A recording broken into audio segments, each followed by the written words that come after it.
It's January 26, 2026. According to NFSC, the Zhang Yuxia case is a real turning point. According to an internal analysis from NFSC, the Zhang Yuxia case is not about corruption. It is a turning point for China, the U.S., and the global order. First, Zhang Yuxia did not work with the U.S. for money. Inside the CCP system, he already had more wealth than he could ever need. Second, this was not about fleeing to America. He is 76 years old. Leaving China held no personal value for him. NFSC's conclusion is clear. Zhang Yuxia's goal was not survival. It was the end of the CCP. This was not opportunism. It was a final choice about history. The CCP's accusations, corruption, undermining the chairman responsibility system, are just narratives. The truth is simple. Zhang Yuxia and Xi Jinping had reached a point of no return, a zero-sum confrontation. Before the Maduro capture in Venezuela earlier this year, Xi was still hesitating. After that event, he decided to act. Zhang clearly understood one thing. A military attack on Taiwan and direct confrontation with the U.S. would be a dead end. He signaled willingness to cooperate with the United States to dismantle the CCP system. The U.S. was still observing. Before the situation fully unfolded, Zhang was arrested. This event opened two doors at the same time.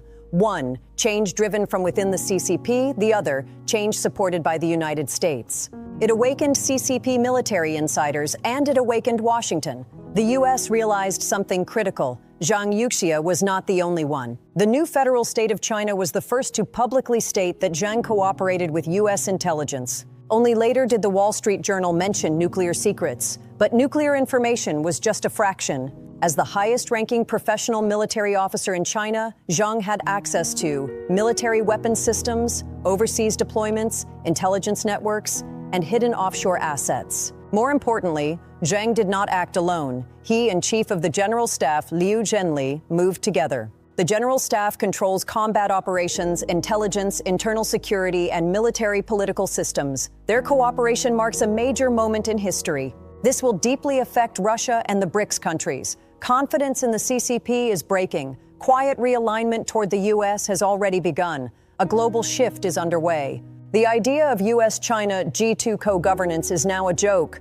The arrests of Zhang and Liu show one thing clearly. The CCP has lost party confidence, military confidence, and public confidence. What remains is performative loyalty. And going forward, the loudest loyalty may be the most dangerous signal. NFSC also shared some comments on the relationship between Zhang and Miles Guo.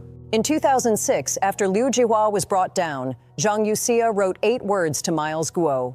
"Life is precious, but freedom is worth more." Zhang Yuxia was Pangu's No. 9 Gold Card member and a regular at the Pangu Japanese restaurant. History leaves clues. We just don't always recognize them in time. This is not the end. It's just the beginning. We'll keep watching.